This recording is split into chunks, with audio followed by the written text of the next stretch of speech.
안녕하세요. 녹내장TV 시청자 여러분들. 오늘은 2026년 세계 녹내장 주간을 기념하여 특집 방송을 준비해 보았습니다. 저는 센트럴 서울안과 녹내장 전문의 김미진입니다. 저는 황영훈입니다. 저는 최재환입니다. 네. 예, 저희가 오늘 준비한 주제는 인공지능 시대의 녹내장 진료이고요. 이런 주제를 선정하게 된 이유는 어떤 거였을까요? 요새 사실은 인공지능 때문에 세상에 난리가 났잖아요. 딴 거보다 여러분들이 아마 제일 가깝게 느끼는 거는 인공지능과 관련된 회사들의 주가의 폭등, 엔비디아, 삼성전자, SK하이닉스 같은 주가의 폭등부터 해서 실제로 여러분들께서 일상생활에서도 거대 언어 모델 AI, 챗GPT 같은 거 사용하시는 분들도 굉장히 많이 늘었고, 이것들이 실제로 의료 분야에서도 좀 이용이 많이 되고 있는 것 같은데, 그 녹내장 쪽에서도 어떻게 이걸 활용할 수 있지 않을까 가능성을 탐색하기 위해서 한번 같이 얘기해보고 싶었습니다. 네, 맞습니다. 그래서 기존 녹내장 질환을 다룬 그런 특집 방송들은 많았기 때문에 기존 클립들 활용하시면 될 것 같고, 저희는 이제 아예 새로운 내용으로 준비를 해보았고요. 제가 먼저 이 의료 분야에서의 AI 적용을 먼저 준비를 해보았습니다. 그리고 이어서 황영훈 원장님께서 실제 녹내장 진료에서 어떻게 AI가 접목되고 있는지, 그다음에 최재 원장님께서 저희가 그걸 가지고 실제 녹내장 환자의 데이터를 AI로 분석해 본 사례들을 많이 소개해 드릴 예정입니다. 그럼 제가 준비한 부분부터 시작하겠습니다. 네, 제가 먼저 말씀드릴 첫 번째 주제는 인공지능이 바꾼 의료 현실입니다. 예전에는 자율주행 차량을 저희가 이렇게 실생활에서 만나게 될 줄을 예상을 못했는데, 15년부터 이렇게 미국에서는 이미 상용화된 웨이모 택시가 다니고 있거든요. 그리고 캠퍼스 내에서 이렇게 학생들이 내리고 타고 이렇게 하는 모습을 보면 아주 먼 미래 같았던 AI가 실제 의료에 적용되는 것은 시간 문제일 것이라는 생각을 하게 됩니다. 실제로 사실 AI와 의료의 만남은 이루어지고 있는데요. AI는 데이터에서 패턴을 찾고 학습하는 기술에 특화되어 있습니다. 그러다 보니 의료에서 이 진단 치료의 정확도를 향상시키고 진료 효율성을 개선하고 의료 비용을 절감할 수 있다는 점에서 주목받고 있습니다. 의료 전반에서 사람을 돕는 도구로 자리 잡고 있고, 그런 인식이 넓게 퍼지고 있는데요. 그래서 의료 패러다임도 변화를 겪고 있습니다. 의료는 일단 질환을 진단하고 그로 인해서 이제 얼마나 어떤 모습으로 변할지 예측을 하고, 이에 따른 치료 결정을 하는 이 본질을 갖고 있는데요. 인공지능 AI는 기존에는 의사들이 이런 질환을 봤을 때 경험상 어떻게 되더라 하던 경험 기반 의료에서 어떤 데이터들을 쭉 모았을 때 이런 데이터로 바뀌더라 하는 데이터 기반 의료로 전환을 하게 하고 있습니다. 특히 영상의학이나 병리, 안과 영상 분석에서 매우 빠르게 확산되고 있습니다. 암 조직 사진이나 CT, MRI 분석을 실제 AI가 많이 하고 있다는 점을 많이 들어보셨을 텐데요. AI가 아직까지는 의사를 대체하지 않습니다. 아직까지 AI 때문에 일자리를 잃거나 하고 하진 않지만, AI를 쓰는 의사와 쓰지 않는 의사는 사실 차이가 날 수 있겠다는 생각을 하게 됩니다. 인공지능이 의료 전반에 미친 영향은 일단 첫 번째로는 진단 정확도를 향상시켰습니다. CT나 MRI, 엑스레이 같이 이미지에서 변화를 찾는 기술은 아주 정확도 있게 찾아내고 있고요. 병리라는 것은 이제 세포 레벨에서의 변화를 보고 병을 진단하는 학문인데요. 그런 면에서도 이미지 분석에 아주 특화되어 있습니다. 특히 인간이 아주 많은 사진을 보다 보면 놓칠 수 있는 미세한 변화까지도 패턴을 보고 감지를 하기 때문에 다수 연구에서는 전문의 수준이거나 약간 숙달이 덜 된 의사들 수준은 이미 넘어섰다, 교수님 수준에 거의 도달했다라는 결과가 나오기도 했고요. 그리고 또 워낙 인공지능은 속도 면에서 비슷한 퀄리티의 결과를 내더라도 속도 면에서는 사람보다 훨씬 빠를 수 있는 점에서 판독 시간을 단축해 줌으로써 의료진은 오히려 이런 환자 상담에 더 많은 시간을 쓸 수 있게 효율성을 높여주고 있습니다. 또 예측 의료 면에서도 많이 쓰이고 있는데요. 예를 들면 응급실에 어떤 질환이 있는 환자가 왔을 때 이 환자가 어떻게 질병이 진행할 것이냐, 그런 예측도를 높임으로써 저희가 아주 위중한 병이라고 하는 폐혈증이나 심혈관 질환 등의 그 위험도를 예측해 줄 수 있고, 그러다 보면 이제 치료 면에서 치명적인 질환들을 판단하는 데 많은 도움을 줄 수 있습니다. 또 개인 맞춤 의료라는 부분에서 많이 사용되고 있는데요. 각각 개개인의 질환에 맞춰서 데이터를 통합해서 환자마다 다른 치료를 할 수 있게 분석하는 데 많이 사용이 되고 있습니다. 사실 내 병이 어떨 것이냐 여러 환자군들끼리 비교한 데이터는 있어도 내 병에 대해서 접근해주는 의사에 대한 이 니즈가 항상 있잖아요. 내가 왕도 아닌데 여러 의사를 만나기는 힘들지만 사실은 이런 AI를 이용하면 여러 데이터를 가지고 굉장히 퀄리티 있는 개인 맞춤 의료를 받을 수 있다는 점에서 환자들이 많이 기대를 하고 있습니다. 그런데 이런 AI 특징이 안과에 왜 특히 적합도가 있는가를 생각을 해보면 안과는 영상 중심의 학문이거든요.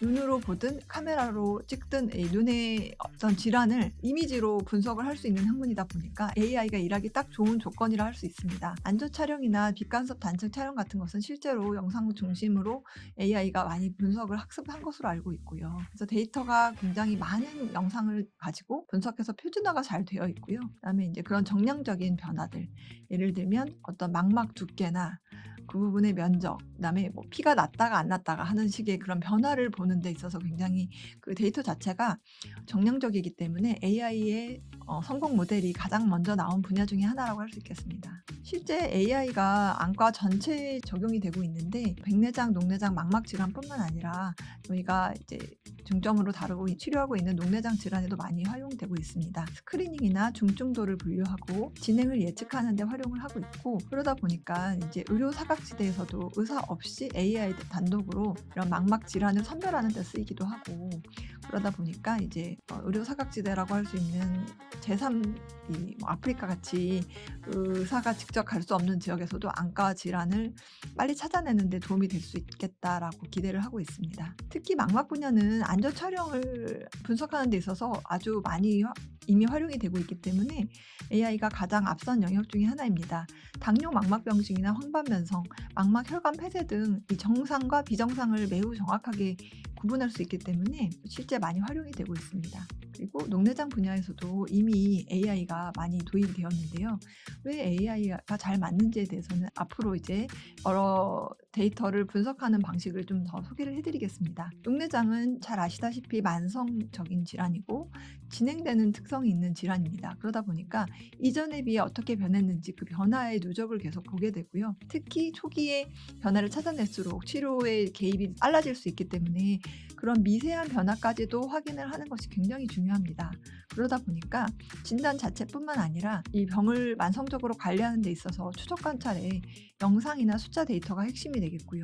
사람 눈으로 봤을 때 애매한 변화까지도 AI는 패턴과 속도를 볼 수 있기 때문에 굉장히 활용하기에 따라서 좋은 무기가 될 수 있다고 생각합니다. 실제 녹내장성 손상이 진행하는 패턴을 우리가 이제 AI에게 학습시키고 어떤 부분을 봐달라 했을 때 아주 미세한 치신경 유두 출혈까지도 어떤 부위에 어떻게 있다, 사실 놓치기 쉬운 위치까지도 다 잡아내는 장점이 있거든요. 그래서 이런 식으로 사진을 보고 녹내장 패턴이냐 아니냐, 기존 사진에 비해 변동이 있느냐 없느냐까지도 이제 도움을 받을 수 있다고 보시면 되겠습니다. 특히 이제 잘 맞는 부분들이 여러 가지 데이터를 저희가 누적해서 봐야 되거든요. 한 장의 사진으로 진단을 하더라도 관리하는 데 있어서 누적 패턴을 봐야 되기 때문에 사람이 애매하다고 느끼는 변화까지도 AI는 속도와 방향을 분석할 수 있습니다. 여기 오른쪽에 있는 표를 보시면 이거는 이제 왼쪽 위쪽에 가까울수록 진단력이 높은 건데요. 에러가 적은 건데 실제 임상의사보다 딥러닝 모델로 학습시킨 경우에 더 진단 예측도가 좋았다라고 하는 부분도 있었기 때문에 사실은 꽤 좋은 무기로 활용할 수 있다고 봅니다. 실제 녹내장 검사에서 AI가 분석하는 핵심 데이터들은 크게 OCT와 안저 촬영 시야 검사로 볼 수 있겠습니다. 일단 OCT부터 말씀을 드리면 OCT는 이렇게 눈의 시신경 주변부에 시신경 섬유층 결손 여부를 찾아내고 변화를 확인하는 데 많이 녹내장 의사들이 활용을 하고 있는데요. 망막 단면과 이 두께 정보의 숫자, 색깔 지도 등을 이제 의사들이 보고 있었다고 하면 AI가 실제로 그런 층을 자동으로 분할을 하고 기존 검사와 비교해서 이전에 비해 변화가 생긴 자리를 보여주기도 하고, 이 손상 가능, 앞으로 나빠질 수 있겠다 하는 이미 손상된 부위가 아니고도 앞으로 변화가 더 생길 수 있는 부분이라고 예측되는 부분을 히트맵은 이제 변화가 생길 만한 부분, 기존 사진이랑 차이가 난다고 이제 유의한 차이가 있다고 생각되는 부분을 시각적 이미지로 보여주는 도구거든요. 그래서 어느 부분이 주목을 하고 있다라는 것을 이제 색깔로 보여주기 때문에 강조된 이미지로 좀 더 한 번 더 확인할 수 있는 그런 도움을 받을 수 있습니다. 또 안저 촬영은 이 눈 안쪽을 찍은 이 안저 촬영에서 시신경 유두를 보고 저희가 이제 이게 예전에 비해 어떻다, 병이 있다 없다를 분석하게 되는데 AI가 이 유두 경계를 자동으로 인식하고 위험 부위를 색으로 표시해주고 정상이냐 아니냐 위험성을 분류해주는 이제 역할을 하고 있습니다. 사진에서 보시다시피 이 변화가 생길 만한 부분 같은 것을 시트맵으로 표시를 해주기 때문에 저희가 좀 더 그 자리를 주목해 볼 수 있거든요. 그리고 시야 검사는 이제 일반인 또 의사들도 가장 헷갈려하는 검사 중에 하나입니다. 왜냐하면 이 검사는 피곤하면 더 나쁘게 나올 수도 있고 기복이 있을 수 있는 검사다 보니까 진짜 나빠지는 패턴을 찾아내는 게 상당히 난이도가 있거든요. 그래서 이 기존 시야 검사에서 의사들이 점들이 빠진 지도나 검사할 때마다 달라지는 그런 결과에서 진짜 나빠지는 부분이 있는지를 주목하고 봤다고 하면 AI는 그 검사 오차율도 계산을 하고 진짜 변화를 구분하고 기존 검사들 여러 개를 묶어서 진행 속도까지 계산하고 그다음에 또 기존 다른 데이터 OCT 결과와 함께 분석을 할 수 있는 장점이 있습니다. 또 굉장히 빠른 속도로 할 수 있다는 게 또 이제 우수한 점이고요. 연속된 시야 검사 결과들을 쭉 보면 정상 시야에서 나빠지는 모양을 볼 수가 있는데 실제 어떤 부분이 얼만큼 나빠졌냐 그리고 이제 기존 패턴을 보고 앞으로 얼만큼 나빠질 거냐까지도 분석을 하고 있습니다. 그래서 이 사진에서 보면은 왼쪽 끝에 있는 사진이 실제 이 기계에 입력한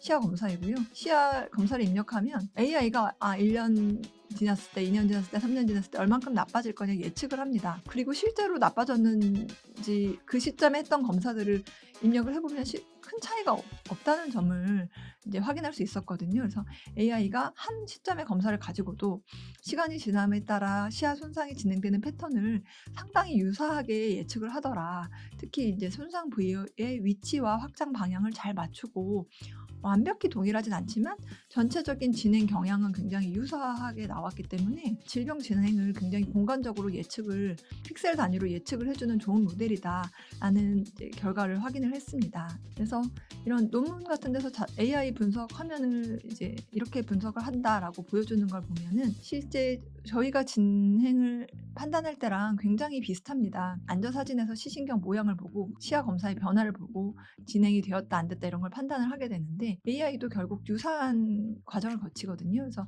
여기 CNN이라고 표시된 게 Convolutional Neural Network라고 이렇게 이미지 분석에 특화된 딥러닝 모델이라고 보시면 됩니다. 딥러닝 모델을 통해서 분석을 쭉 한 다음에 녹내장이냐 아니냐 그 정보를 분석을 하는데 이걸 통합해서 이 시야 검사와 안저 촬영의 검사를 구조와 기능을 통합해서 각각의 그 딥러닝 모델을 가지고 특징을 추출한 다음에 그 특징을 또 취합해서 녹내장 여부를 확률적으로 예측할 수 있는 모델까지 개발이 되었고 상당히 예측도가 높은 것으로 보고가 되고 있습니다. 그래서 초기에 처음에 이제 막 생겼을 때 의사들도 궁금하니까 이제 막 입력을 해보고 잘 예측을 하는지 봤을 때 생각보다 굉장히 실망스러운 결과들이 많이 나왔었어요. 이거밖에 못 맞추네. 별로 예측도가 높지 않다. AI가 유명세에 비해 좀 못하다라고 인상을 받은 분도 계실 건데요. 사실은 그게 계속 멈춰있지가 않고 계속 그 정확도를 높이는 방향으로 많이 개발이 되고 있기 때문에 실제 저희가 3년 뒤, 5년 뒤 어떤 식으로 얼만큼 이제 향상된 AI를 같이 쓰게 될지는 굉장히 기대가 크다고 볼 수 있습니다. AI가 지금까지는 참고 자료로 쓰고 있지만 이제 저희의 이 진료를 도와주고 저희가 실제 환자들한테 쓸 수 있는 시간을 더 벌어주는 좋은 이제 보조자가 될 수 있다고 생각을 하고 있거든요. 그래서 참고 자료로 쓰고 저희가 판단을 하고 이런 부분이 같이 필요하겠지만 굉장히 진료의 질을 높일 수 있다고 저는 생각을 하고 있습니다. 그래서 AI에서 이제 도움을 받을 수 있는 부분은 조기 발견 부분에서 이제 아주 초기 패턴의 변화도 감지를 할 수 있기 때문에 아직 정상으로 보이지만 위험한 눈까지도 놓치지 않고 볼 수 있을 것이라고 기대하고 있고요. 그리고 특히 이제 녹내장은 진행하는 병이니까 그 진행 속도를 예측을 할 수 있습니다. 이제 저희가 진행을 판단할 수 있는데 예측을 하는 것은 이제 각각 그 의사의 감이라고 할 수 있죠. 이제 경험상이나 이 병의 특징에 따라서 어느 정도 예측될 것이다 이런 감을 갖고 있는데 이런 데이터를 숫자로 확인할 수 있다 그러면 더 확신을 가지고 진료를 보는데 치료 결정에 도움을 받을 수가 있거든요. 그래서 지금은 괜찮아도 앞으로의 속도나 이런 부분을 예측을 할 수 있다 그러면 굉장히 큰 도움이 될 거라고 생각하고 있습니다. 그리고 검사를 해석할 때 시야 검사 같은 경우 굉장히 변동성도 크고 또 이제 그런 검사 피로도 영향을 많이 받게 되는데 AI가 진짜 변화냐, 검사의 이런 기복이냐, 오차이냐를 구분을 해주면 훨씬 도움을 많이 받을 수 있겠죠. 그래서 치료를 결정할 때 안압이나 모양 검사 하나만 가지고 보는 시대는 이제 끝났다고 볼 수 있고 AI가 구조의 변화나 기능 변화나 속도나 환자 특성을 같이 통합해서 지금은 지켜봐도 되는 눈인지 아니면 이제쯤 치료 강도를 높여야 하는 눈인지 판단을 하면 저희도 같이 이제 그런 부분을 꼭 상의해서 진료를 보는 것처럼 좀 더 확신을 가지고 진료를 볼 수 있겠다라는 생각을 하고 있고요. AI가 아직까지는 뭐 어디가 이상한지 정도를 굉장히 잘 아는 아주 눈 좋은 보조자 정도로 활용을 할 수 있는 부분은 이제 많이 입증이 된 부분이고요. 그러다 보니까 이제 저희가 진단을 하거나 최종 판단을 하거나 치료 결정을 직접 하지는 못하더라도 의사에게 판단을 도와줄 수 있는 좋은 기구로 활용할 수 있다라는 점에 임상적 의미를 가지고 있다고 보겠습니다. 그렇지만 이제 아직까지는 그거에 완전히 의존할 수는 없어요. 왜냐면은 AI가 분석할 수 있는 데이터는 이제 특정 인종이나 왜냐면 데이터가 많은 연구들을 가지고 이제 학습을 했기 때문에 데이터가 적은 인종이나 기기나 환경에 따라서는 데이터가 좀 편향될 수 있는 점이 아직까지는 있거든요. 그러니까 이제 그런 부분을 감안을 해야 되고 실제 임상 환경과 연구 환경의 차이가 있다 보니까 연구를 가지고만 학습한 데이터가 진짜 실제 환경이랑은 조금 괴리가 있을 수 있거든요. 그리고 또 윤리적으로는 만약에 환자가 치료에 만족하지 못했을 때 AI에게 법적 책임을 묻거나 이럴 수는 아직 없기 때문에 이제 순전히 이 AI와 환자가 진료를 하는 부분은 아직까지는 어렵고요. 미래에는 이제 도구로 활용을 할 수 있고 그 AI의 계산력 같은 걸로 효율을 높여주면 의사가 임상적으로 판단을 하고 환자와 소통하는 데 더 많은 시간을 쓸 수 있겠다라고 기대하고 있습니다. 그래서 AI가 여러 가지 일을 해주면 저희가 그걸 가지고 관리를 하고 정밀도를 높여주는 식으로 의료의 질을 높이는 미래의 모습을 예상하고 있습니다. 네, 제 발표는 여기까지입니다. 네, 김민신 원장님 발표 잘 들었습니다. 네. 그래서 김민신 원장님께서 이제 전반적인 상황에 대해서 말씀을 해주셨고, 제가 녹내장 분야에 대해서 조금만 더 붙여서 말씀드리겠습니다. 저는 주로 좀 학술적으로 논문 위주로 말씀드릴 텐데 깊은 내용을 할 건 아니고 간단하게 말씀드리겠습니다. 이게 펌메드라고 이제 의학 분야에서 논문들이 나오는 거를 쭉 검색해서 볼 수 있는 사이트인데 검색어로 인공지능과 녹내장을 쳐보면은 논문이 몇 편이나 나왔는지 쭉 추세를 볼 수 있는데 예전에는 거의 찔끔찔끔 나오다가 2020년 이때부터 수가 많이 늘기 시작했죠. 지금은 사실 논문이 너무 많이 나와서 저희도 따라 읽기도 힘들 정도로 많이 나오고 있습니다.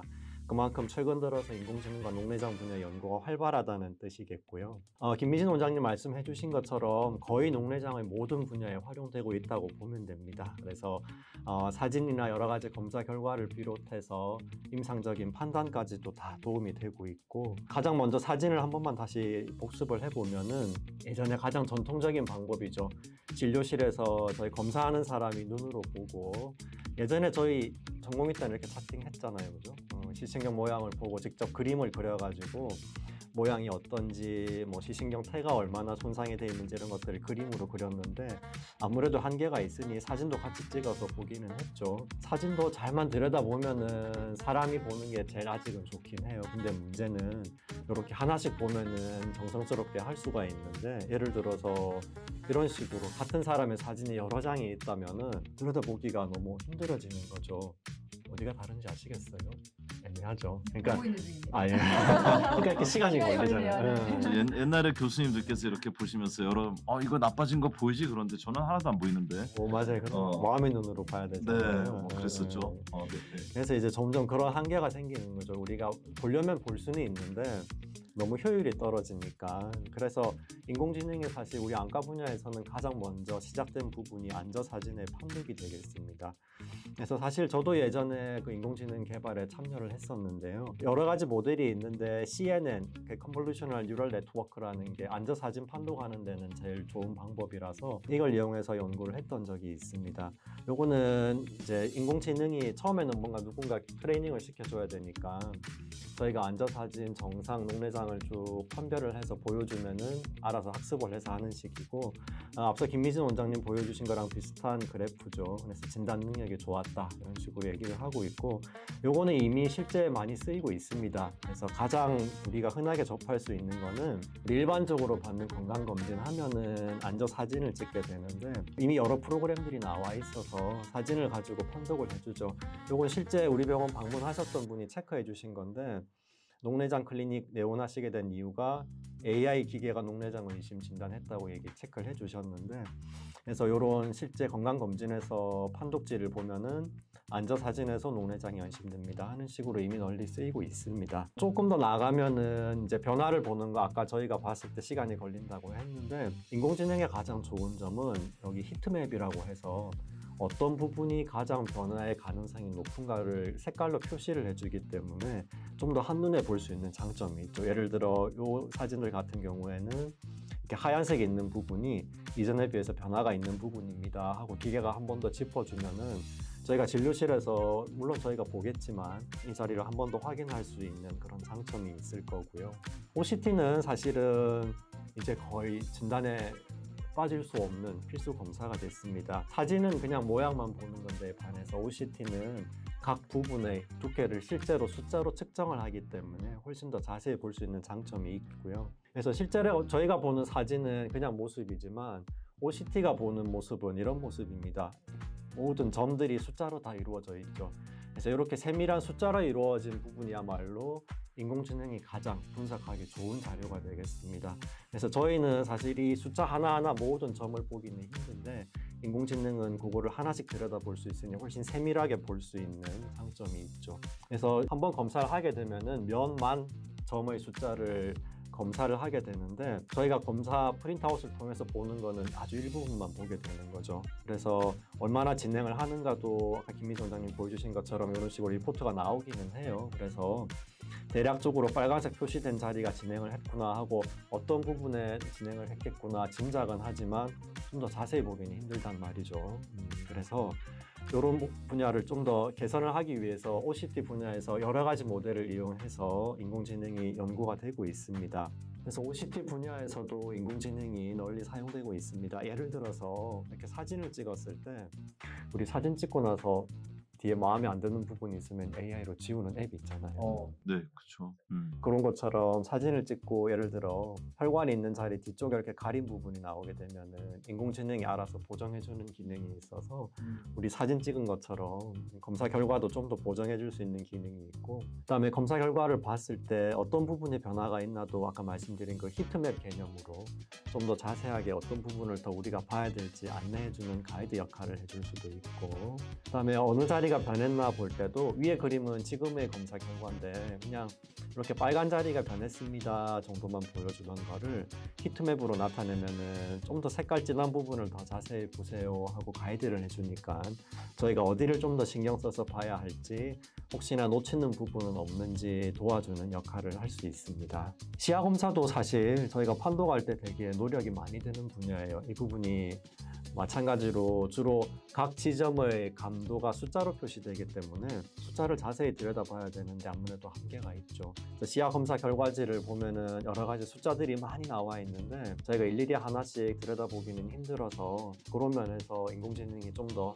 도움이 될 걸로 생각을 하고 있습니다. 예를 들어서 저희가 봤을 때는 그냥 이렇게 까만 점이 있는 부분이 감도가 어느 정도 떨어져 있구나 생각해서 저희 나름대로 구분이 있어요. 어떤 형태는 주로 어떤 병에 나타나고 이런 기준이 있긴 한데 AI를 이용하면은 수많은 학습 데이터를 가지고 훨씬 더 세분된 분류를 할 수 있습니다. 예를 들어서 이런 검사 결과를 보면은 저희는 그냥 이쪽 코 쪽에 위아래 시야 결손이 있구나 정도만 생각을 할 텐데, 인공지능은 그 안에서 AT라는 게 아키타입이라고 인공지능이 분석하는 여러 가지 타입을 얘기하는 건데, 이 시야 검사 안에도 3가지 타입이 같이 섞여 있습니다 라고 저희가 봤을 때는 그냥 하나로 보이는 거를 좀 더 세분해서 구분을 할 수 있는 거죠.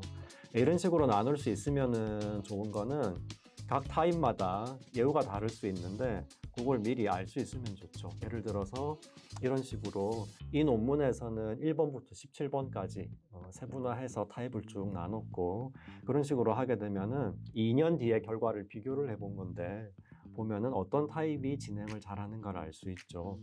예를 들어서 여기 AT4라는 거는 아키타입 4 네 번째 타입을 얘기하는 건데 이 타입은 2년 뒤에 봤더니 절반 정도만 남아있고 나머지는 진행을 했다 하는 거고 그냥 봤을 때는 비슷해 보이는 6번, 7번 타입은 70% 정도가 그래도 비슷하게 남아있죠. 그러니까 같은 시야 검사 결과를 가지고도 안에 어떤 세부적으로 타입들이 섞여 있는지랑 그 결과 나중에 2년, 3년, 뭐 10년이 지났을 때 진행될 확률이 어느 정도 되는지 예측까지도 할 수 있는 그런 장점이 있습니다. 안압은 사실 뭐 재는 거는 저희가 하는 거니까 아직은 인공지능이 할 수 있는 분야가 많지는 않은데 가장 크게 도움이 되는 거는 보통 저희가 진료실에서 이런 식으로 쭉 기록을 숫자를 나열하면은 사실 한눈에 잘 안 들어오죠. 근데 이런 것들을 이런 식으로 그래프로 그려서 보여줄 수 있다면은 훨씬 더 눈에 잘 띄고 중요한 이벤트나 평균이나 뭐 최고 안압, 최저 안압 같은 것들을 체계적으로 보여주기 때문에 저희가 혹시나 놓칠 수 있는 자료도 놓치지 않고 볼 수 있는 장점이 있겠습니다.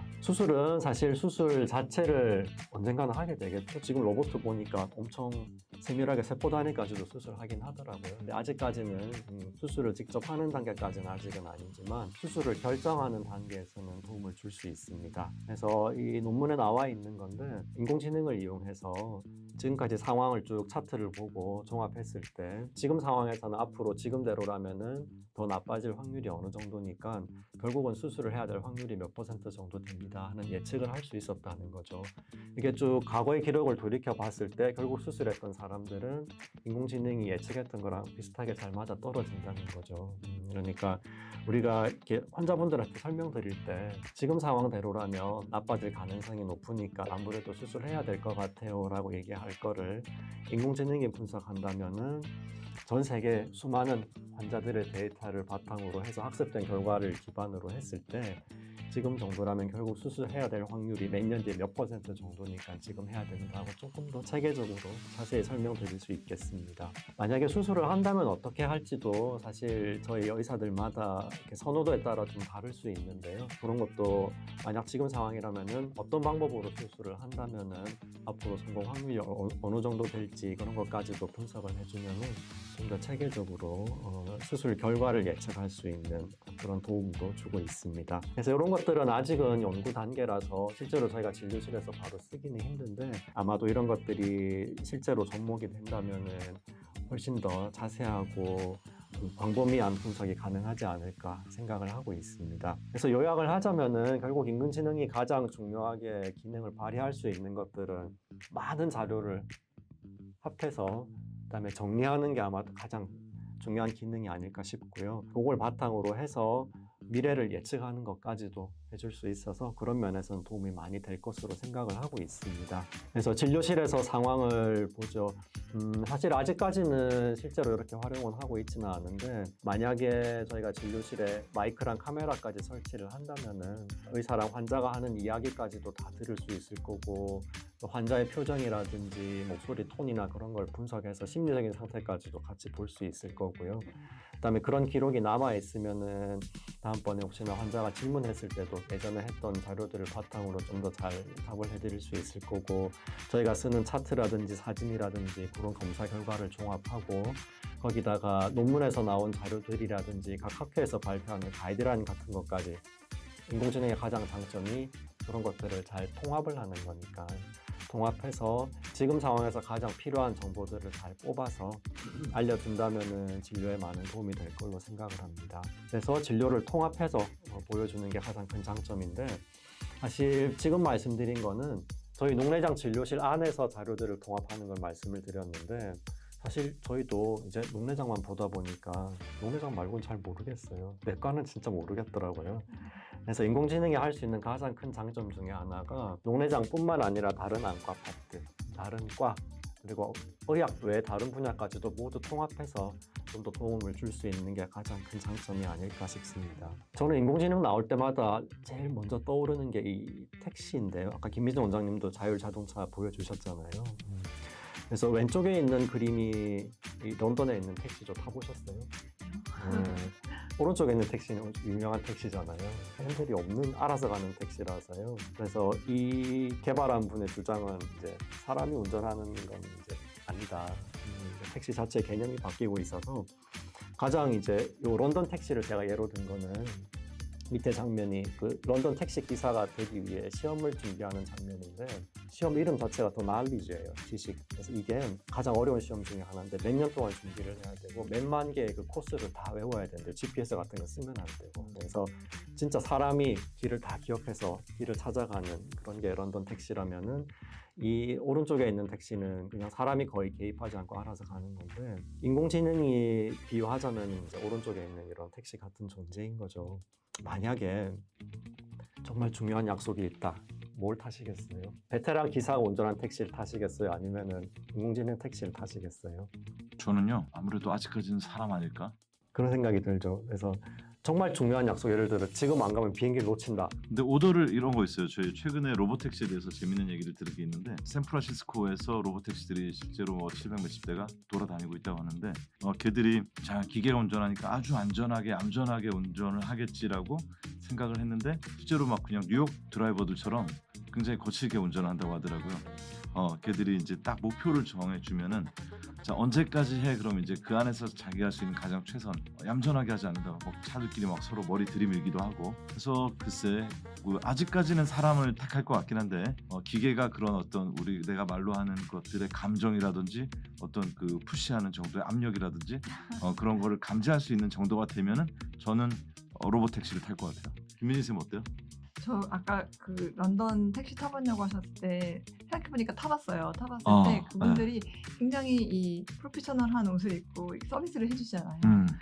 그런 경험 자체가 사실은 이 로봇으로는 좀 아직까지는 느낌이 그렇죠. 안 탈 것 같아서 아직까지는 저는 그런 대면 서비스에서 느낄 수 있는 거를 좀 더 누리고 싶은 마음입니다. 그렇죠. 사람의 향기는 없죠. 네네. 그래서 아마 진료실에서 앞으로 닥칠 상황도 비슷할 것 같아서요. 만약에 선택을 할 수 있다면은 그래도 경험 많은 사람을 택할 것인가 인공지능을 택할 것인가의 선택의 문제는 계속 남을 것 같고 제가 강조하고 싶은 거는 결국 인공지능의 가장 큰 장점이 통합이라 그랬잖아요. 그래서 만약에 제 생각은 런던 시내에서 택시만 이용한다면 사람이 나을 것 같은데 여기 내비게이션의 가장 큰 장점이 여기 보이는 것처럼 다른 옵션을 제시해 주는 거잖아요. 그래서 만약에 버스를 타야 되거나 자전거를 타야 되거나 아니면 런던 시내 밖이라면은 인공지능이 나을 것 같거든요. 그래서 그런 것들을 어떤 상황이냐에 따라서 잘 조합하는 게 중요할 것 같습니다. 그래서 결국은 인공지능은 좋고 싫고의 문제를 이미 벗어난 것 같아요. 우리가 뭐 원하건 원치 않건 그냥 나이 먹는 것처럼 이미 받아들여야 하는 변화로 보이고 중요한 거는 우리가 어떻게 뭐 좋고 싫고를 떠나서 이미 일어나고 있는 일을 어떻게 하면 잘 활용할 것인가 하는 것인 것 같습니다. 그래서 실제로 그러면은 우리 녹내장 분야에서 인공지능을 우리가 지금 당장 활용할 수 있는 게 어떤 게 있나 하는 거를 최재형 원장님께서 또 이어서 말씀해 주시겠습니다. 네, 오늘 제가 인공지능 시대의 녹내장 진료에 대해서 세 번째 주제에 대해서 말씀을 드리겠습니다. 제가 맡게 된 주제는 인공지능 대 안과의사라고 원래 했는데 강의를 준비하다 보니까 인공지능과 안과의사가 싸울 만한 레벨이 아닌 것 같아요. 아까 우리 그 황경호 선생님이 또 김민 선생님 말씀해 주셨던 것처럼 이미 인공지능이 굉장히 많이 발전하고 있기 때문에 서로 이렇게 뭐 대결을 한다든가 뭐 예를 들어서 이세돌과 알파고가 대결을 했을 때 처음에 막 이게 세기의 대결이다 그랬지만 지금은 인공지능하고 그렇게 싸울 생각을 아무도 안 하잖아요. 인공지능을 함께 안과 의사들이 좀 잘 사용한다면은 좀 더 환자들한테나 저희 의사들한테도 도움이 될 것 같아서 그런 부분에 대해서 얘기를 해보겠습니다. 제가 말씀드릴 주제는 녹내장 임상진료에서 AI의 이용입니다. 실제로 조금 현실적인 내용들이라서 뭐 그렇게 딱딱하거나 그렇진 않을 거예요. 먼저 개념적인 거 몇 가지만 말씀을 드리겠습니다. 먼저 여러분들이 알고 계시는 AI는 아마 챗GPT에 대한 뉴스부터 시작된 분들이 많을 거예요. 챗GPT는 거대 언어 모델, 라지 랭귀지 모델이라고 하는 건데 쉽게 말해서는 우리가 하는 말들을 가지고 얘들이 분석해서 자료를 내놓을 수 있게 된 거죠. 챗GPT의 뒤를 이어서 구글에서 나온 제미나이라든지 중국에서 나온 딥식, 그 다음에 이제 프로그래머들이 코딩할 때 많이 쓰는 클로우드 같은 것들이 있고요. 또 그 유명한 그 일론 머스크가 만든 그록 같은 그런 LMN 모델들이 많이 있습니다. 여담을 하나 말씀드리면 저는 이제 챗GPT랑 제미나이랑 그록을 써봤는데요. 약간 챗GPT는 약간 좀 정감 있는 그런 채팅 같은 대화들에 좀 능한 것 같고, 제미나이는 아무래도 구글에 쌓인 그 방대한 데이터베이스를 바탕으로 AI가 움직이다 보니까 좀 똑똑한 느낌? 그록은 굉장히 독특합니다. 그 일론 머스크라는 분의 꼭 독특한 취향처럼 보통 저희 챗GPT라든지 제미나이 같은 경우는 검열에 걸려서 안 되는 게 되게 많거든요. 근데 그록 같은 경우는 굉장히 좀 뭐랄까, 이런 표현이 좀 그렇지만 좀 상스럽다고 하나, 뭐 약간 그런 느낌의 표현 같은 것도 서슴지 않게 그냥 이렇게 합니다. 한번 회사들마다 좀 다양하다는 걸 알고 있으면 좋겠고요. 자, 그런데 최근에는 이런 라지 랭귀지 모델, 단순 LLM을 넘어선 멀티모달 AI들이 등장을 했습니다. 이거는 무슨 얘기인가 하면은 그 멀티모달, 여러 가지의 모델로 작동한다는 얘기죠. 글이나 그 청각 같은 소리 같은 거 말고도 이미지라든지 영상이라든지 그런 것들을 동시에 분석이 가능한 거예요. 그리고 최근에는 그 AI들이 지능이 높아지면서 그 일반적인 언어 지능에다가 의료 영상 분석과 같은 전문 데이터를 추가로 학습해서 의사처럼 시각 자료를 보고 진단에 도움을 주는 형태로 발전하고 있습니다. 아까 황영훈 원장님께서 뭐 OCT의 판독이라든지 그 시야 검사의 판독이라든지 그런 이제 단편적인 것들을 AI가 어떻게 그 예우를 분석하는 데 사용하는지 그런 걸 보여줬었는데, 이제는 그냥 우리가 말로 시키면은 얘들이 그런 모델을 가지고 분석하는 그런 것들도 아직은 초보 수준이긴 하지만은 우리가 대중적으로 쓰는 제미나이 같은 것들에 어느 정도는 작동되고 있는 것을 확인할 수 있었습니다. 네이티브 멀티모달 AI가 대세라고 합니다. 이거는 뭐냐면, 예전에는 제가 이렇게 녹내장 환자들 분석할 때 시야 검사를 딱 그냥 이미지만 던져주면 얘가 무슨 뭔지 잘 몰라요. 그래서 이거는 시야 검사 결과고, 이거는 뭐 각막 뭐 지형도 검사 결과고, 설명을 하나하나 좀 해줬어야 됐는데, 그렇게 이제 제가 좀 약간 가운데 전문가 입장에서 인터프리테이션, 통역사를 거치듯이 그렇게 정보를 좀 줬어야 애들이 분석을 했는데, 이제는 아예 처음부터 애들이 그냥 딱 던져주면 얘들이 뭔지 알아요. 처음부터 그런 감각 정보를 한꺼번에 처리하는 방식으로 진화를 하고 있습니다. 예를 들어서 GPT-4o 같은 경우는 카메라를 가지고 실시간으로 카메라를 보면서 세상하고 자기가 이제 환경의 변화에 대해서 대화를 나눌 수도 있고요. 제미니 1.5 프로 같은 경우는 긴 분량의 영상 같은 걸 한꺼번에 이해하고서 거기서 사람이 오더를 내는 거죠. 그 영상 중에서 개가 뛰어가는 시퀀스를 찾아봐. 그러면 그냥 찾아주는 거죠. 순식간에 그냥 어쨌든 영상이라든지 그런 것들을 한꺼번에 찾아낼 수 있다. 의료 특화 모델 같은 것들이 이제 우리가 하는 그 텍스트 데이터 같은 것들, 뭐 차트라든지 뭐 그런 설문이라든지 병력 조사라든지 그런 것들과 함께, 그다음에 의료 영상 자료들 그런 거를 컴바인 해가지고 결합해서 질병을 분석하는 그런 모델도 있겠습니다. 지금부터는 제가 몇 가지 시범을 좀 보여드릴게요. 제가 했던 테스트들. 첫 번째로는 이 영상 및 이미지 정보 처리 수준을 좀 테스트해보고 싶었습니다. 그 많이 쓰는 제미나이한테요. 제미나이 3 모델입니다. 저희 환자 한 분의 검사 결과입니다. 위에 있는 그 검사들은 안구 건조증 검사 결과들이에요. 그리고 여기 있는 거는 세극등 사진이고, 여기 있는 이 파란색은 형광 안저 촬영이라 그래서 우리가 이제 각막의 병변을 볼 때 염색약을 가지고 사진을 찍어서 그렇게 띄워준 겁니다. 그냥 이 자료들을 제가 제미니 3.0에 업로드하고 그냥 클릭만 눌렀어요. 그리고 이 검사들이 뭔지에 대해서 설명을 하나도 해주지 않았습니다. 그런데 제미나이가 답을 했어요. 보여주신 자료들은 2024년부터 2026년까지 2년에 걸쳐 촬영된 눈물막 파괴 시간 검사와 세극등 현미경 사진입니다. 안구 건조증의 진행 상태와 눈 표면의 건강 상태를 상세하게 보여주고 있습니다. 이거는 놀라운 일이죠. 제가 아무런 가이드도 안 줬어요. 사진만 던져줬는데도, 아무런 가이드가 없었는데도 AI가 스스로 검사 결과지 그리고 파일에 날짜가 적혀 있는데 그런 거 가지고 다 파악을 해서 이게 언제 찍은 사진인지 파악하고, 검사의 종류는 뭔지, 이 사진의 데이터가 되게 많은데 그 중에서 어떤 중요한 검사 지표가 뭔지를 파악하고 임상적인 의미와 연관시켜서 분석을 하는 거예요. 자, 더 놀랍죠. 이 환자의 이제 그 몇 번의 시퀀스, 몇 번의 자료들, 시간차를 둔 자료들을 줬거든요. 그랬더니 이걸 가지고 환자의 경과도 예측해줘요. 눈물막 안정 속에 드라마틱한 개선이 있었다. 그리고 2024년 1월 달에는 빨간색, 주황색 영역이 많았고, 그 다음에 2025년 2월 달에는 눈물막 파괴 시간이 좀 더 길어지고 눈에 띄게 좋아졌다. 그래서 환자의 사진만 던져줬는데 이 환자의 눈이 어떻게 변하고 있는지, 건조증 상태가 어떻게 변하고 있는지를 예측을 해내더라고요. 아까 제가 그 형광 안저 촬영, 요 촬영 있잖아요. 요 사진을 그냥 던져줬거든요. 아무 설명 없이. 근데 판독을 해요. 파란색 조명 아래서 찍은 사진은 각막 하단부에 연두색 점들이 관찰됩니다. 이는 건조증으로 인해서 각막 상피에 미세한 상처, 미란이 있었음을 의미합니다. 하지만 최근에 그 눈물막 파괴 시간이 좋아져서 이러한 상처들도 많이 회복되었을 가능성이 높습니다.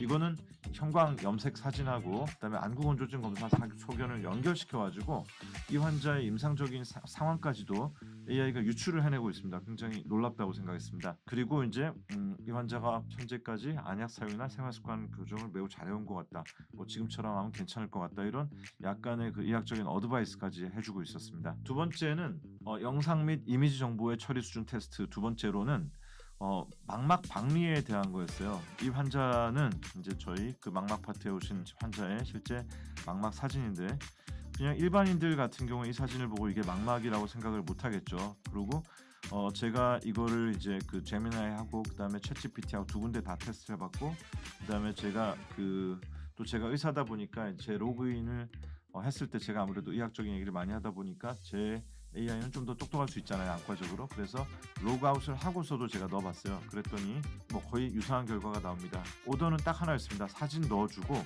사진 분석해. 두 사진의 날짜는 파일명에 있어. 되기만 했어요. 제미나이가 답했습니다. 제시해주신 두 장의 광각 안전 사진 옵토스를 분석한 결과입니다. 제가 옵토스라는 건 장비 이름인데 제가 옵토스라고 말을 안 했거든요. 근데 기계가 딱 보고서 알아요. 이거는 옵토스로 찍은 사진이구나.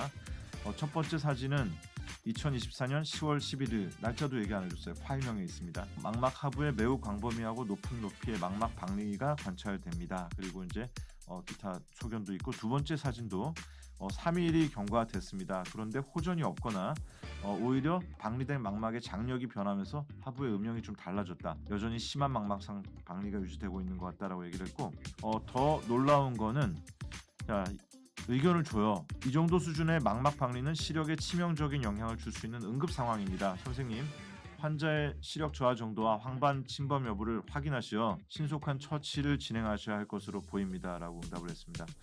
그냥 웬만한 그냥 뭐 의사들 중에서 뭐 레지던트, 뭐 펠로우 그런 초보 이제 배우는 의사들 이런 거 가지고 첫 의견서를 써내는데 웬만한 그냥 펠로우들 리포트보다 낫다라고 생각을 합니다. 실제로 그 녹내장 좀 아까는 테스트에 대한 부분이고요. 녹내장 진료에서 AI를 어떻게 활용할 수 있을지 뭐 굉장히 분야가 방대하겠지만 제가 테스트해본 세 가지 정도를 보여드릴게요. 첫 번째는 녹내장인가 아닌가, 두 번째는 녹내장의 진행 가능성 확인, 세 번째는 녹내장 수술 후 경과 분석 세 가지를 가지고 테스트를 해봤습니다. 첫 번째로는 임상 진료 차트를 요약하는 거예요. 환자 차트가 이제 장기간 관찰을 하던 환자분들은 데이터가 굉장히 길고 차트도 복잡해서 알아보기가 쉽지 않거든요. 그래서 이런 경우에 이제 저희가 차트에 있는 시력 검사표하고 그다음에 차트, 물론 이 차트는 디지털로 돼 있어야 됩니다. 아직 옛날 스타일의 뭐 손으로 쓰는 차트, 흔하게 말하는 개발세발 쓴 차트는 못 알아봅니다. 디지털로 어쨌든 입력한 차트를 가지고 올려줬어요. 그리고 환자들의 검사 결과를 아무런 부연 설명 없이 다 입력을 했습니다. 그리고서 얘가 이제 요약을 해주는데 이거는 이제 제가 차트 한 걸 전체를 요약을 해주는 거예요. 검사 결과지와 차트를 보면은 환자분은 현재 양한 녹내장 의증 상태로 진단을 받았고 그다음에 상측시 신경 유두 형성 부전의 가능성이 언급되었다. 그래서 정리를 해주는데 여기서부터 또 놀랍죠. 안압이라든지 그다음에 뭐 시력이라든지 굴절 검사라든지 시야 검사라든지 이런 것들을 하나하나 뭐 2026년 1월 22일자에 대해서도 정리를 해주지만 좀 이따 나중에 다른 자를 거 보여드릴 텐데 이거를 완전히 쫙 다 나열해서 분석해주기도 하고요. 의미도 찾아줍니다. 이 안압은 정상 범위라든지 뭐 시력은 교정 없이도 좋은 시력이 유지되고 있다든지 이런 것들까지 다 해석도 찾아주고 그다음에 정밀 검사도 아까 제가 한꺼번에 올린 것들에서 시신경 및 망막신경 섬유층의 구조적인 변화 소견, 신경 섬유층 결손의 소견, 뭐 시야 검사의 소견 이런 것들을 대략적으로 요약을 해줍니다. 이것들은 이 환자는 이제 제가 맞춰봤는데 뭐 거의 정확하게 일치가 되어 있습니다. 그래서 이제 종합 진단 및 향후 계획들 같은 것들도 제가 이제 찾던 요거는 이제 제가 차트에 썼던 내용들을 가지고 기계가 자동으로 이렇게 다 요약을 해주고요. 제가 이렇게 막 차트에다가 양한 녹내장 의증으로 판단하였습니다. 뭐 이렇게 뭐 다 써놓지가 않거든요. 영어로 그냥 글라코마 서스펙트, 니즈 팔로업 이런 식으로 저희 의사들이 쓰는 간단한 약어를 가지고 써놓는데도 이런 거를 가지고 다 정리해서 의미가 있는 형태의 차트로 만들어줍니다. 이 부분들은 이제 굉장히 여러분들께서도 환자분들께서도 자기 굉장히 병력이 오래되신 분들 같은 경우에 디지털 차트가 있다고 하면은 그런 것들을 입력하고서 간단하게 병력을 뭐 일목요연하게 정리할 수 있습니다. 이 얘기를 드린 이유는 저희 녹내장 환자분들 중에서 굉장히 이제 그 자기의 병력이라든지 그런 것들에 관심이 많아서 안압이라든지 병력이라든지 하나하나 다 써서 오시는 분들이 있는데 이런 것들은 이제 저희 그 인공지능의 도움을 받으신다면은 훨씬 더 좀 빠르고 조금 더 편한 방법으로 할 수 있을 것 같아서 이것들은 이 부분은 여러분들도 좀 활용할 수 있는 부분이라고 생각합니다. 자, 두 번째는 녹내장의 진행 가능성을 확인하는 것입니다. 자, 이거는 이제 어떤 환자 거냐면요, 제 겁니다. 제가 예전에 그 2012년도인가요? 한번 이렇게 그 어떤 환자분께서 저한테 선물을 주셨어요. 홍삼 정차를 주셨어요. 근데 홍삼 정차를 제가 그냥 이렇게 막 마셔도 되는 줄 알고 열심히 먹었더니 안압이 올라가더라고요. 안압이 막 38 이렇게도 올라왔었는데 제가 또 고도근시인데다가 또 스테로이드에 대해서 약간 과민 반응이 있는데 그때 또 건조증이 좀 심하고 눈에 염증이 왔을 때 스테로이드를 좀 썼더니 그때도 막 안압이 올라가더라고요. 그래서 그런 것들이 이제 차트에도 내용이 있었는데 이 부분을 말씀드릴 게 있습니다. 2012년부터 2025년까지라고 했는데 실제로 우리가 완전히 저희 병원에서도 디지털 차트 우리가 텍스트로 치는 EMR 의무 기록을 도입한 게 2022년이었어요. 그 앞에 기록들은 전부 다 손으로 쓴 거였거든요. 근데도 얘가 그 리딩을 어느 정도는 해내더라고요. 네.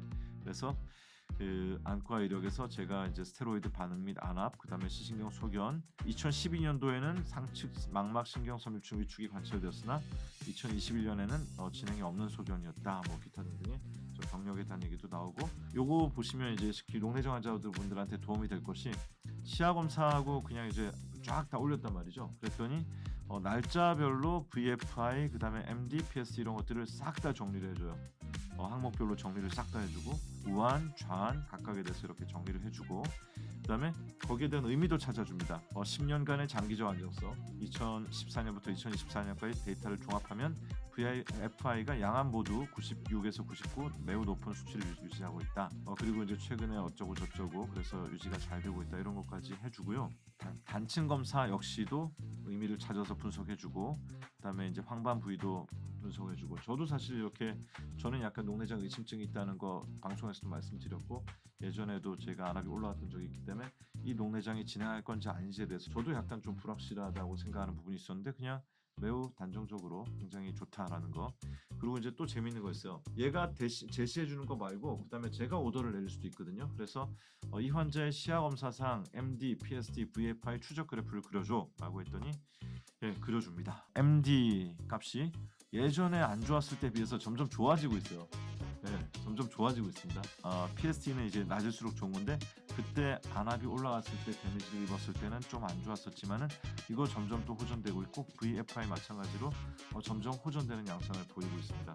그래서 여기에 대해서도 이제 그 시간이 지나 그 해석도까지 해줍니다. 시야 검사 결과가 악화되지 않고 오히려 안정되거나 개선되고 있는 추세다.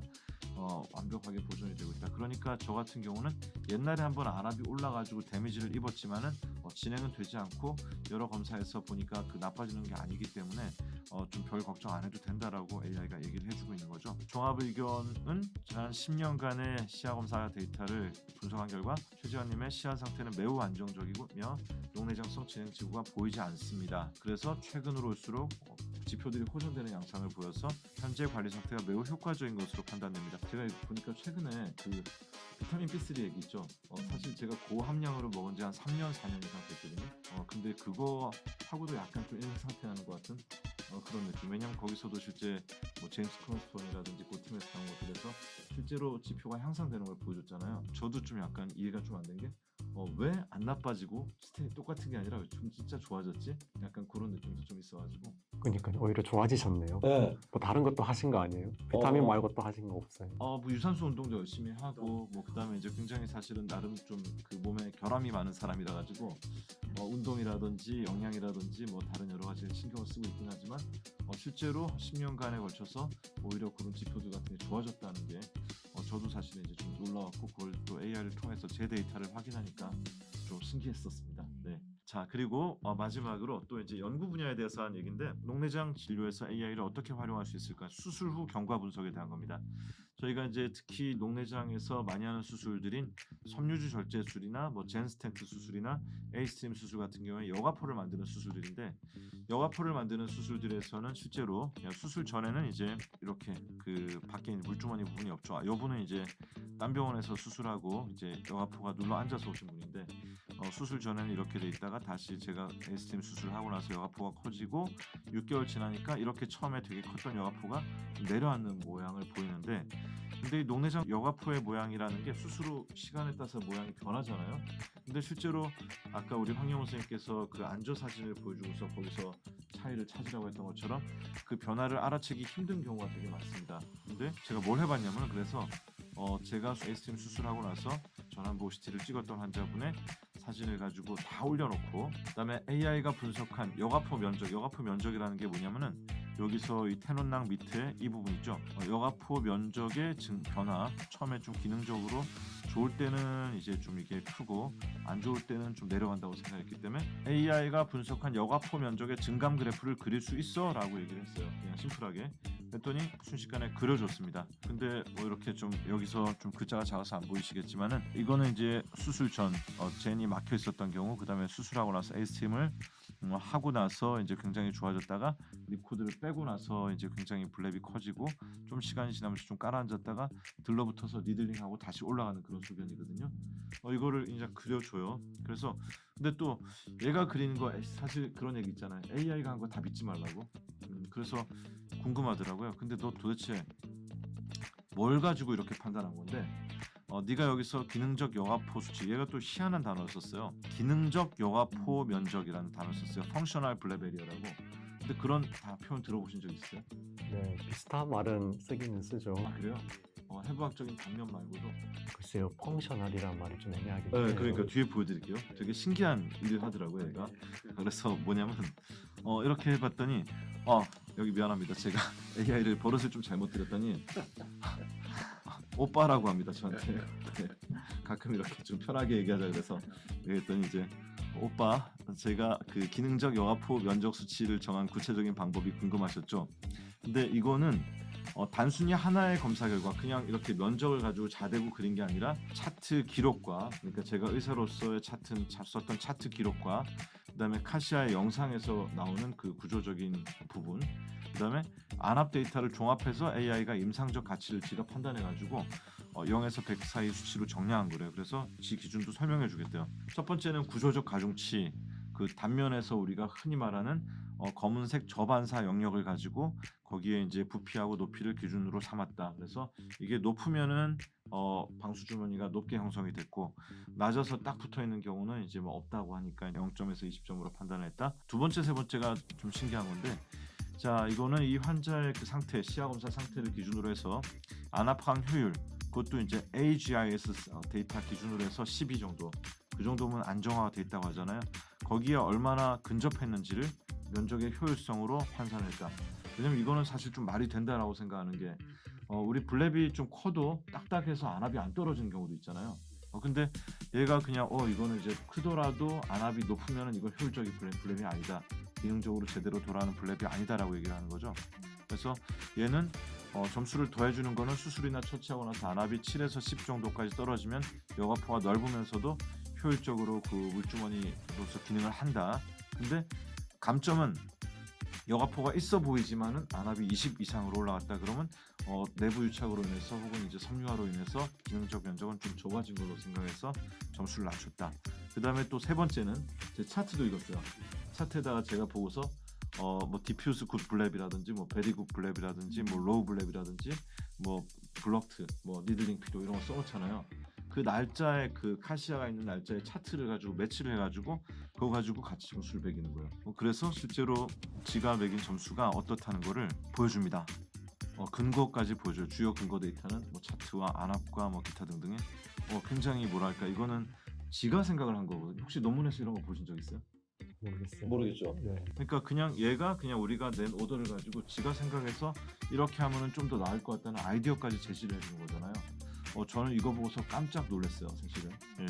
이게 우리가 어떤 걸 분석했을 때 어떤 뭐 이미지에서 뭐 그런 것들을 심플하게 분석하는 수준을 떠나가지고 어떤 이게 묻는 사람의 의도와 그다음에 맥락 같은 걸 이해하고서 지가 좀 더 창조적인 생각을 해낸다는 게 놀랍다고 생각을 했습니다. 네. 그다음에 이제 그 또 하나를 더 테스트해 보기로 했어요. 자, 또 다시 오빠라고 해서. 네.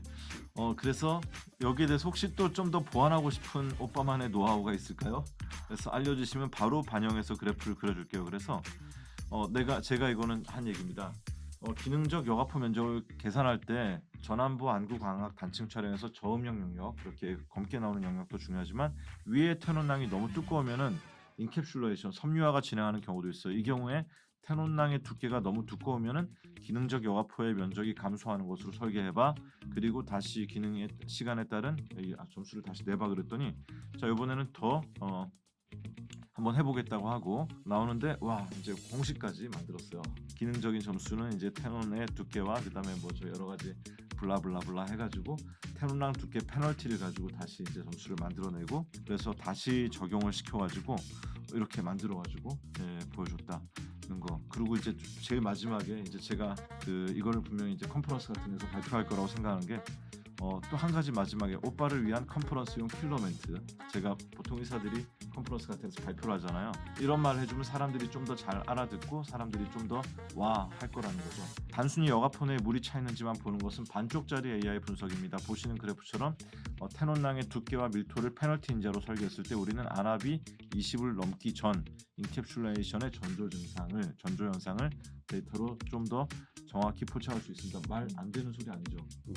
네, 매우 말이 되는 소리잖아요. 누가 이런 얘기 한 적 들은 적 있어요? 학교에서? 저는 못 들었어요. 어떤 해외 연자라든지. 그러니까 굉장히 뭐랄까 사람이 생각하는 범위를 이미 조금 넘어가는 부분이 있다는 거. 오늘 제가 뭐 여러 가지 제미나이를 가지고 테스트해본 것들을 말씀을 드렸는데 요약해서 말씀을 드릴게요. 시간 많이 지났네요. 저희 인공지능이라는 거는 저희가 이렇게 뭐 잡담이나 하는 줄 알았던 그 거대 언어 모델 AI에서 여러 가지 영상이나 시각 자료 그다음에 어떤 맥락까지 다 이해하는 네이티브 멀티모달 AI로 진화하면서 이미지 및 영상 처리 능력, 해석 능력이 고도화되고 있고 그래서 의료 기록에도 의료에도 사용될 수 있습니다. 특히 녹내장 분야는 저희가 이제 수치를 가지고 데이터를 판단하고 경향성, 예후를 예측하는 경우가 많기 때문에 그 부분에서 녹내장 분야에서 이런 부분은 굉장히 빠르게 발전할 것 같아요. 그리고 의료 기록 요약 같은 부분에서는 환자분들도 충분히 도움을 받을 수 있을 것 같습니다. 임상 연구 부분에서도 마지막 케이스에서 보여드렸던 것처럼 AI라는 게 굉장히 새로운 개념의 유용한 지표 개발, 우리 인간이 생각하지 못했던 유용한 지표 개발이라든지 우리가 처리할 수 없는 굉장히 많은 대규모의 데이터를 분석하는 데 사용될 수 있습니다.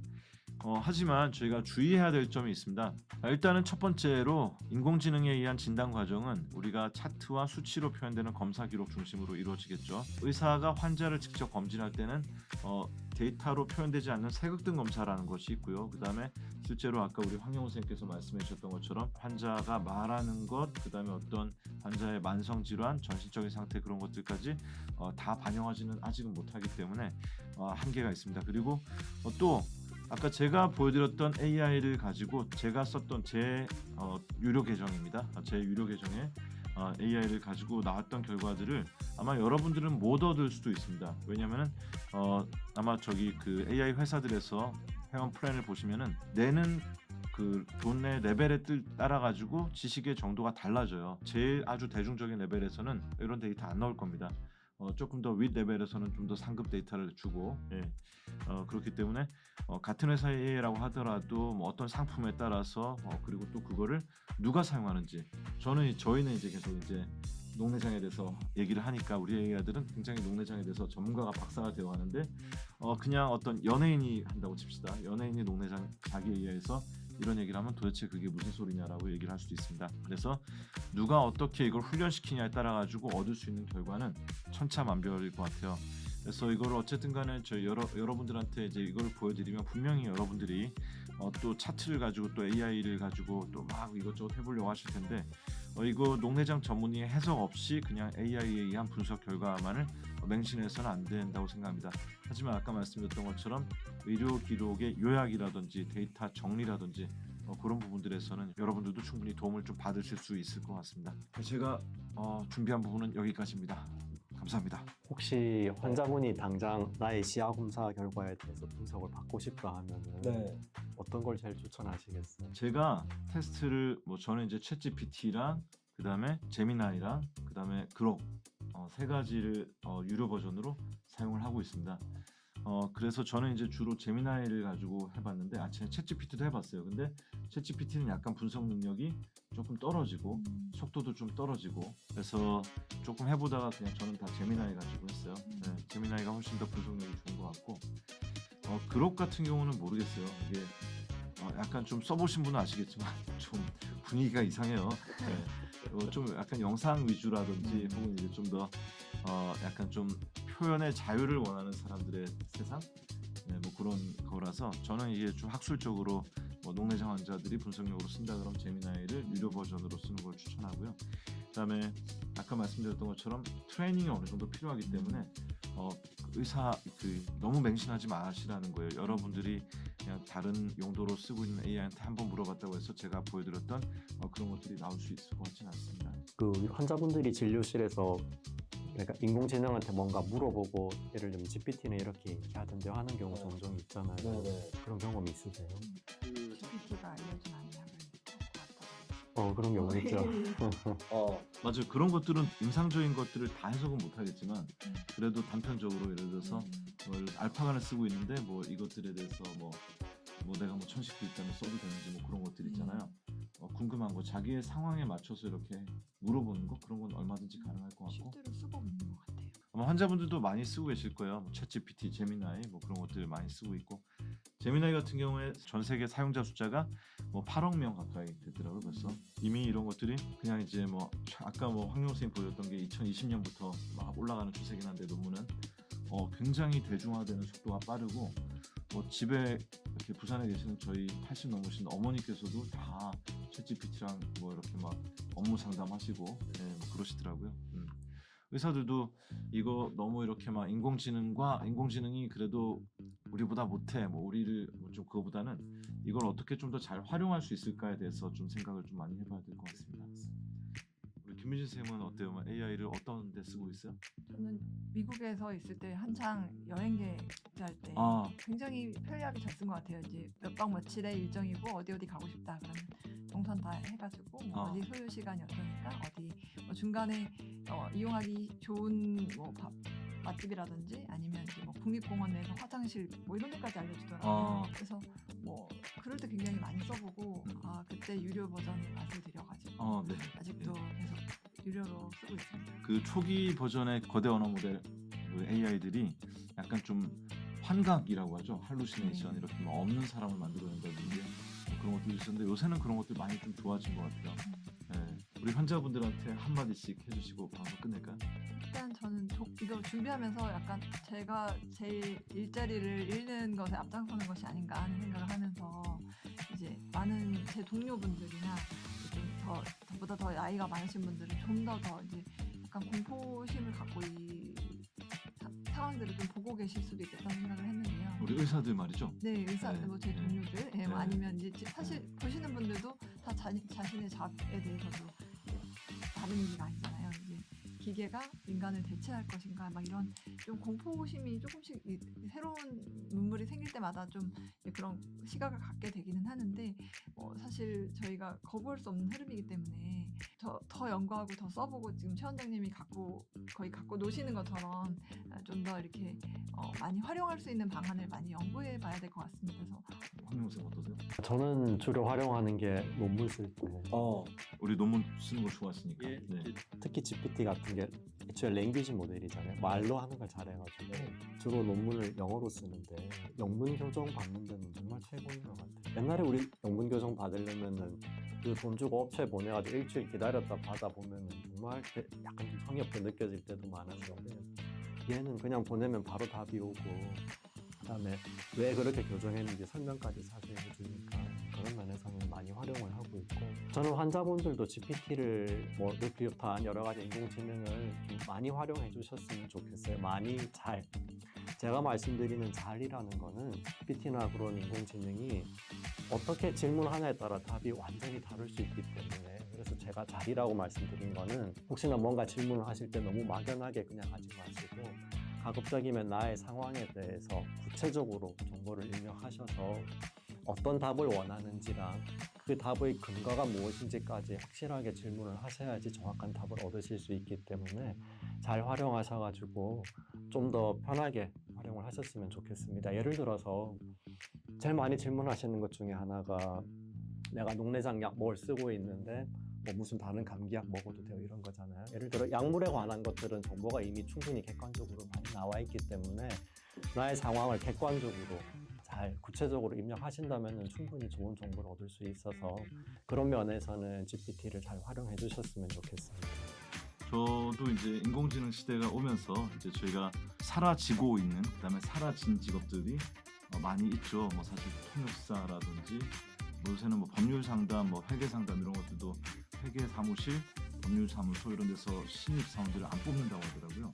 이제 그런 쪽도 이제 좀 어느 정도는 좀 더 정리가 되어 가는데, 우리가 의사로서 그러면 이제 기계가 못하는 부분의 영역들을 좀 더 집중을 해야 되겠다. 기계가 못하는 영역은 AI가 직접 환자들과 커뮤니케이션 할 수 없고, 우리 환자들과 커뮤니케이션 하는 부분도 실제로 피직하는 부분들, AI가 침범을 절대로 못하는 부분들도 있다고 하더라고요. 뭐 마사지사라든지 미용사라든지 약간 피직하는 부분들, 그 실제로 어떤 물리적인 행동이 동반돼야 되는 부분들, 우리가 의사들은 뭐 레이저라든지 수술적인 치료라든지 그런 것들에 조금 더 집중을 좀 해야 되겠다. 왜냐면 저는 이게 흐름이 좋다고 생각해요. 왜냐면 제가 분석이라든지 그런 것들에 좀 썼던 에너지를 좀 어느 정도는 좀 덜어주면서 조금 더 의사들이 할 수 있는 영역에 좀 더 집중할 수 있게 해주는 것들, 뭐 그런 부분에서도 좋은 점도 있지 않을까 하는 생각도 있어요. 꼭 두려워할 필요는 없을 것 같고, 뭐 두렵진 않으시죠? 최원장님 말씀에 동의하는 게 이제 케어링을 훨씬 더 잘할 수 있겠다는 생각은 네. 하여튼 많이 놀아보십시오, AI랑. 처음부터 너무 진지하게 하지 말고 얘가 어디까지 할 수 있는지 테스트도 해보시고 놀아도 보시고, 뭐 그러다 보면 좀 친하게 되지 않을까 싶습니다.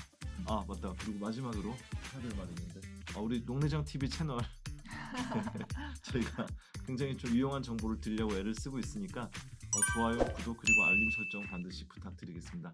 올해는 특히 좀 더 새로운 주제로 많이 찾아가도록 하겠습니다. 여러분 안녕히 계십시오. 감사합니다.